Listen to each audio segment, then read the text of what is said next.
Welcome to the Athena Wellness Podcast, the show that invites you to take a seat around the community fire and listen to stories that inspire.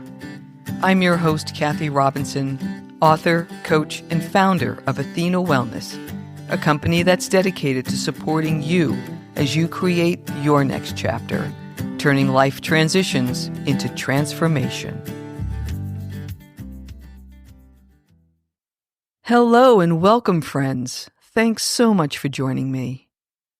The holiday season is often a time of joy and togetherness, but it can also be a source of stress and overwhelm. In today's episode, we're diving deep into the art of simplifying the holiday season. I share suggestions to inspire you to reflect on what truly matters and let go of what no longer serves. We also explore how to simplify traditions, set boundaries, practice mindful gift giving, and create a more peaceful and meaningful experience for yourself, family, and friends.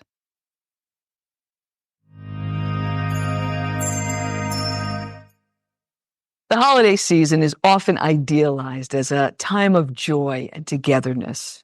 But for many, this time of year can feel like a stressful whirlwind of activity, leading to overcommitting your time and energy, overspending, and overindulging. But there are ways to ease the pressure and infuse the season with more simplicity and peace to reclaim the true spirit of the season. I'm Kathy Robinson. And when my clients and students share the impact the holidays can have on their physical, mental, and emotional well-being, I understand. It's what drove me to begin to make changes years ago, and I revisit my choices each time the season rolls around. It started with gift giving within my extended family.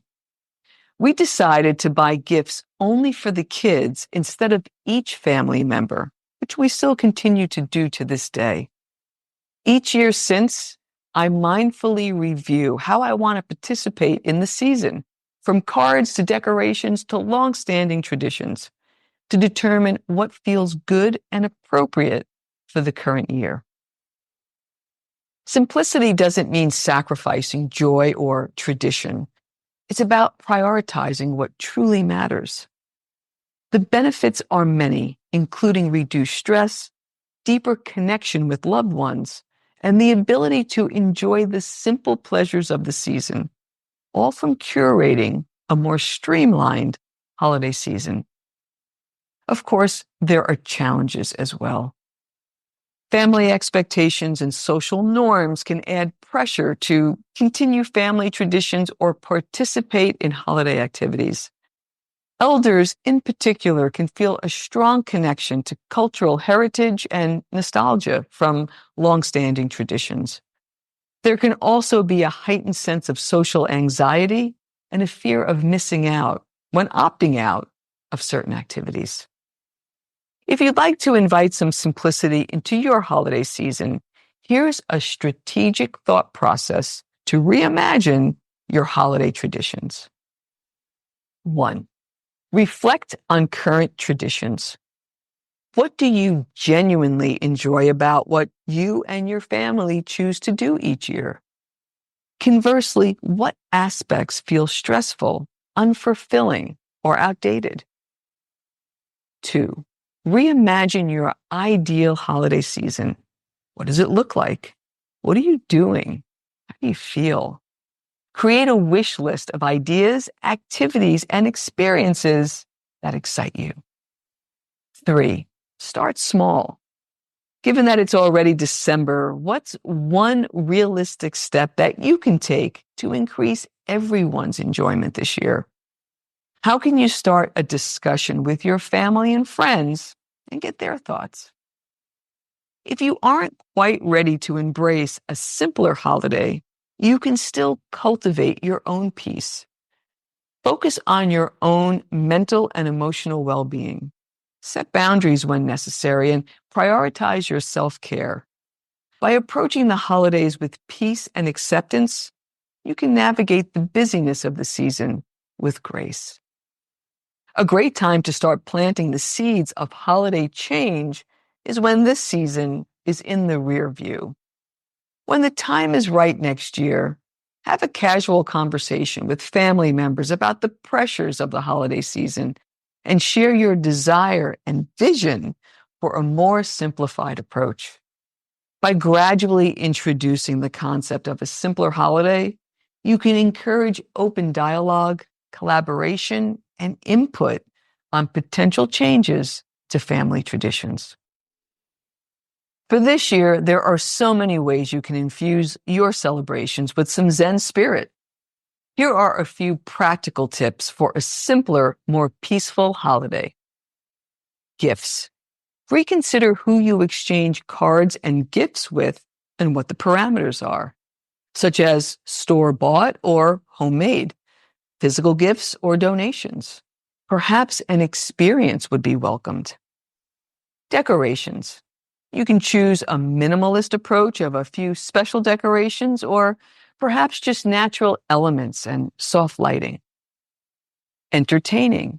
You may opt for low-key gatherings, simplify meals that involve the contributions of others, and find ways to enhance quality time with a focus on connection, laughter, and love.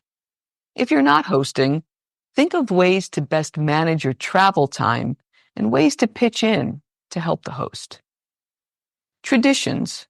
A wonderful way to honor the traditions of those who came before is to share stories of loved ones.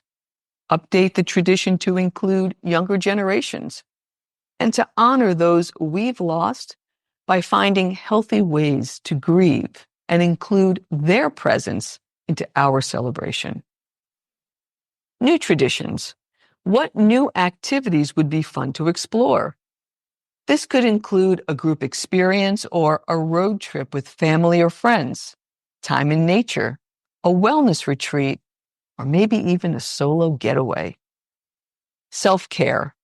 Even for the most vigilant of us, it's important to remember to take care of ourselves and keep up with our wellness practices to support our mind, body, and spirit during this time. Remember the basics. Eat mindfully, rest, move, take a break, undercommit, express your feelings, phone a friend, find support if needed, minimize technology, balance time alone with time with others. In other words, just accept and make room for it all. And lastly is the holiday spirit. When all is said and done, it's the holiday magic that we remember. How can you reconnect or create it? Perhaps it's in giving back, spreading kindness, decluttering and donating, volunteering, or simply appreciating the many blessings in your life. Personally, this year, I've decided to follow the advice of Joshua Becker, founder of the Becoming Minimalist website. Here's his family's approach to gift giving.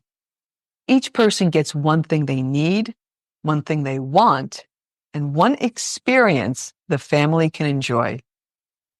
This line of thought led me to the thing that I want, and it connects back to when I was a kid. In my teenage years, I'd come up with a list of albums. Yes, albums that I wanted. And then my brother would pick 3 from the list, and that would be his gift to me. I loved seeing those wrapped albums under the tree, and I couldn't wait for Christmas morning so I could see which ones he selected.